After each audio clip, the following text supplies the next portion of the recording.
This is Nick Black, and today I'm in West Hollywood and I'm talking to Australian filmmaker Bruce Beresford. And firstly, Bruce, I just want to thank you for taking time to talk with us. Oh, that's okay. First question I want to ask you is, what got you over here making international films, shall we say? How did that start? Was it one of your films was noticed here? Probably Morant, really. I mean, after that film came out, although I'd had two films in Cannes before that, Don's Party and Getting of Wisdom, nobody really seemed to take much notice. In fact, nobody even showed up at the screening of Getting of Wisdom. Morant made such a splash, I started to get offers over here, and then one of the scripts that was sent to me was for Tender Mercies, which was such a good script, I came over to do it. I think it was set in Texas, wasn't it? Yes, I suppose they weren't probably taking any more of a risk with me than they would have been with a lot of other people. I guess they liked Morant. It was the writer, I think, who liked Morant, Horton Foote, and I think he'd seen my other films as well, and then he said, I want this guy to direct my screenplay. Tell me, how different was it making it here than if you were making a film in Australia, like Don's Party, for instance? Well, it wasn't that different because Tender Mercies was really a very low-budget independent film made through EMI, which is now defunct. It didn't cost very much at all. In fact, it was probably around about the equivalent of something like Morant. So it wasn't really a big studio film. And I didn't make one of them for a few years. And what was the attraction in the script? Because it's sort of very far away from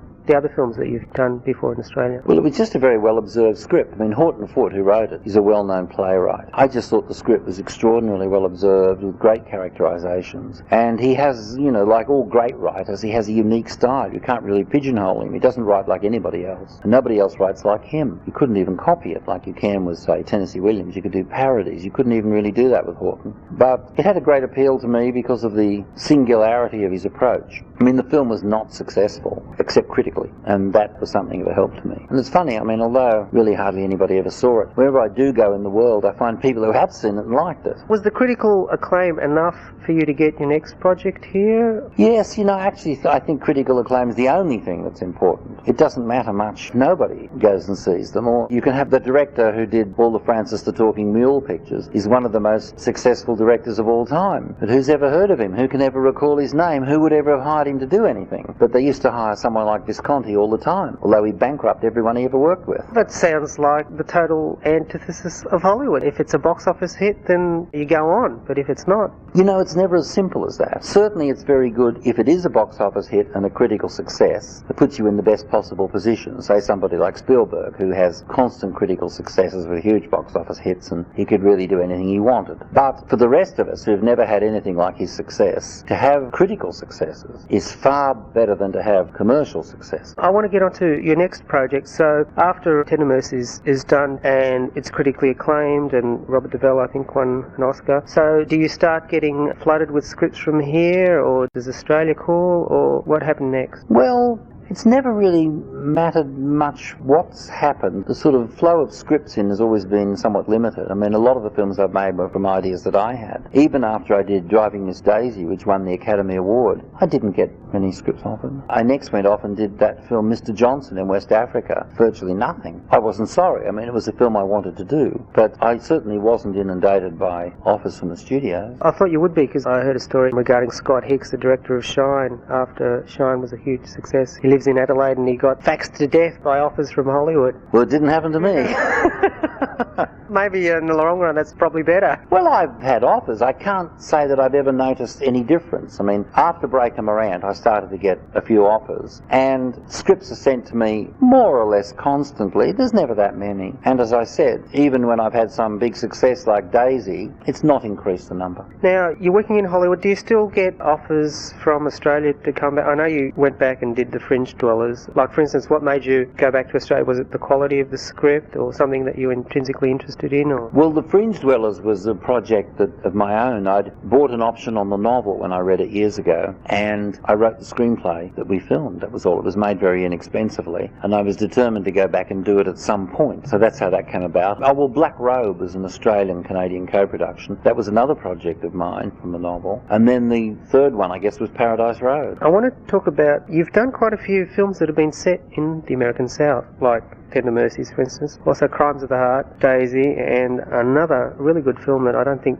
was very successful, Rich in Love. So is there some sort of attraction for you personally, Deep South, or they just happen to be good stories? Total coincidence. It just happens that I happen to get some good scripts or read some Crimes of the Heart, for example. I saw the play on Broadway. and it was set in the South. It was written by a writer from Mississippi about her own family. I just thought it was very colourful and bright and funny. Took an option on it. I don't have any affinity with the South. In fact, it's horribly hot down there. Just like Australia, I suppose. Worse. It's more humid. It's a bit like North Queensland or parts of the Northern Territory. Now, how is it? I mean, like you've been to Nigeria, and I'm not sure where you shot King David, but you've been Italy, you've been all over the world shooting film. I mean, it sounds glamorous, is it? Oh no, it's not a grind. I mean, it's something that I love doing. I grew up in the suburbs, the western suburbs of Sydney. My parents never used to like going anywhere. In fact, they hardly ever went into the city. And they didn't really like to leave the house. And I grew up with a tremendous aversion to this kind of life. And I thought, when I get to be big enough to make all my own decisions, I'm going to go and see the world. And I've never stopped doing it, and I've never stopped enjoying it. I think you went to England during that time, and then you found yourself in Africa, so you were pretty adventurous. Yes, I went to England when I was 21, and then I went to West Africa for a couple of years, in Nigeria. And then I went back there to make Mr. Johnson. Yes, I've been everywhere except South America. I've never been to South America. Have you got a South American project lined up soon? I keep looking for one. I love those novels by Marquez, but I think that they'd have to be directed by a Latin director. I don't think I can do them.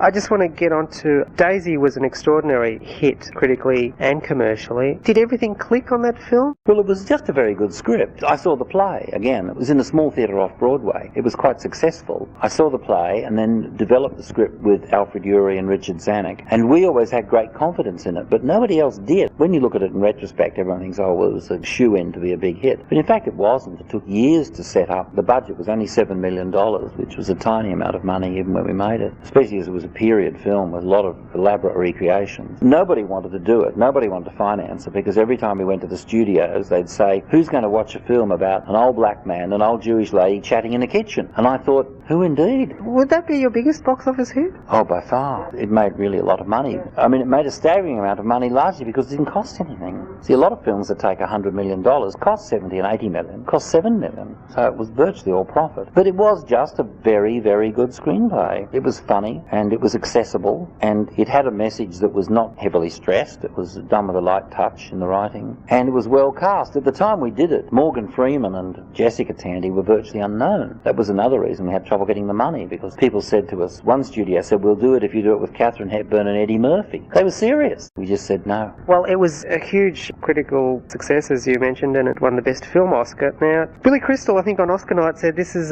Driving Miss Daisy, and it was apparently the film that directed itself, and he was having a bit of a go at the Academy voters, wondering why the film was nominated for Best Film and that you weren't nominated for Best Director. So, I mean, what did you think of that? Does it matter? What was your personal... I mean, was it like a snub, or what do you think? Not really, because I've been nominated for Tender Mercies and also for Breaker Morant. So I don't think it certainly wasn't a deliberate snub. They wouldn't be like that. I guess that everyone just thought it was an easy film to direct, and perhaps that's true. Well...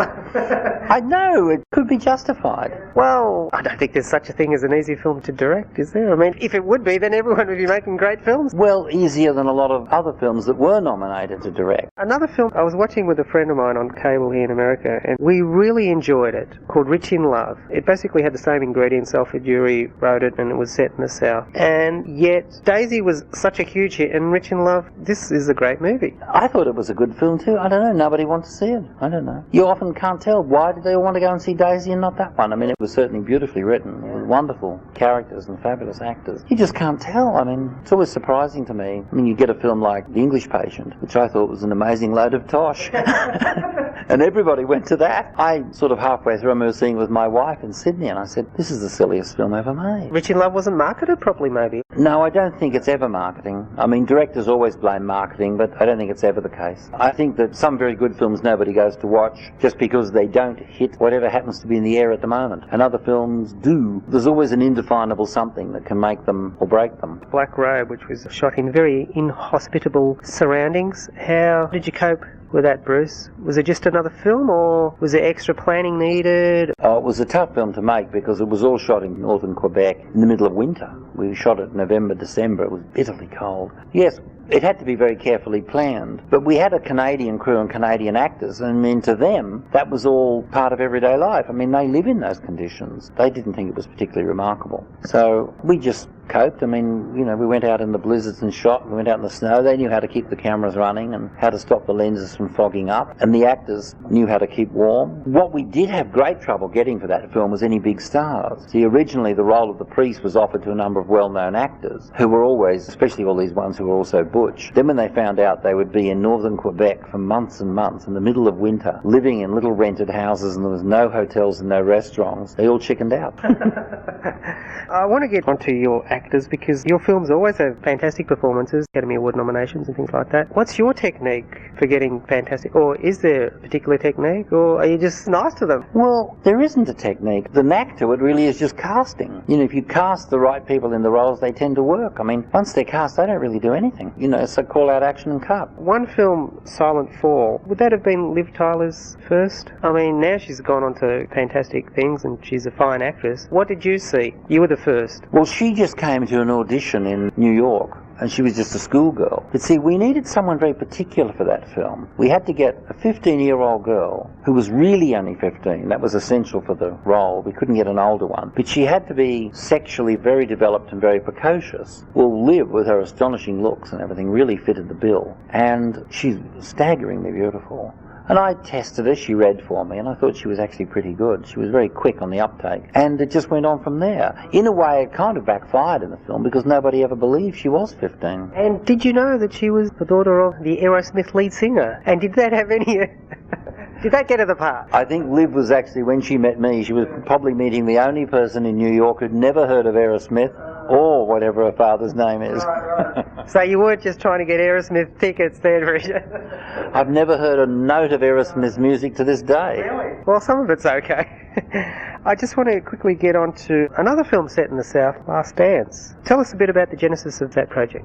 Well, that was just a script that was brought to me, which I thought was actually pretty good, about a woman on death row. It was based loosely on an actual case. Sharon Stone wanted to do it to sort of break away from the pattern of sort of glamour movies that she'd done. I think, in fact, she did a pretty good job. But the film was scuttled, in effect, by the release of Dead Man Walking, which was exactly the same story with another guy in jail. In fact, we were about 2/3 of the way filming Last Dance when I read the script of Dead Man Walking. And I called the studio and said, we better get this picture out quickly because there's another film with exactly the same storyline. And they said, oh no, it won't matter. They said, that one's going to die, it won't do any business. But they were completely wrong. It was a huge success and it killed us. Now I want to get on to Paradise Road, which you did with a script that you wrote, that you initiated. What attracted you to women prisoners of war, Bruce? Well, it's just that it was an unusual story. The story was brought to my attention by some guys from Western Australia who actually also brought a script. But the script was, I thought, not well researched enough, about these women in a prison camp who formed a choir, you know, to get over all the hardships and things. And I thought about all the prison camp films and I thought, well, there'd never been one about women in a camp. There'd been a TV series years ago. As I did more and more research into it, went around the world interviewing a lot of the women who were in the camp, it became more and more interesting. So I wrote the script and made the film, but of course it was a disaster. It was the biggest critical failure I've had so far. And I hope I never have another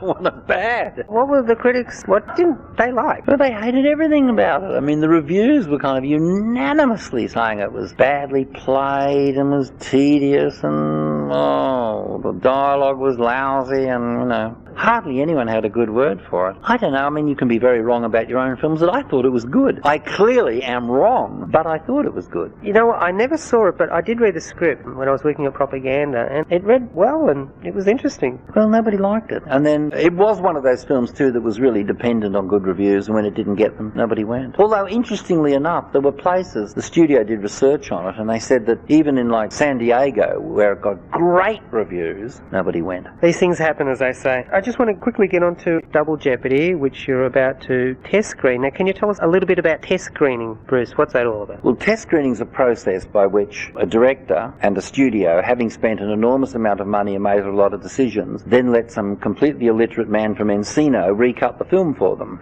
And that's happening tonight, so what's the best possible thing that can happen? Positive thing, so you don't have to change anything? Or will there inevitably be something that has to be changed? There's always something. I mean, I'm not basically opposed to test screenings. See, I like to put the film in an unfinished state in front of an audience, and I like to stand up the back of the theatre and watch them, so then I can sense when they're bored or when they're enjoying it, and I can also pick up when they don't understand things. Where I think test screenings become destructive is when they have the audience fill in cards, and then they read these cards and analyse them, because the cards are written according to all sorts of social norms that really don't apply. Frequently people will just write something down for the sake of saying something. I mean, they almost invariably say that the opening is slow. They always say that. Doesn't matter if it is or not, they always say it. And they also say they don't like the scenes of violence, and that's not true either. It's just that they know they shouldn't like them, so they always put down that they don't. And so then the studios always say, oh, we've got to get rid of these action scenes because the audience doesn't like them, but it's not true. Good luck with Double Jeopardy, Bruce, and I just want to ask you, do you have another project coming up or taking a break? No, I've got some various projects that are kind of trying to find funding. The only one that's definite is another Alfred Urey one from a new play, Last Night of Ballyhoo, but we're just doing it for television because nobody wants to do it as a feature film. Too risky? Yes, they think it is. I'm sure they're wrong, but they think it is. Well, good luck with that. Thank you very much, Bruce Beresford. Thanks.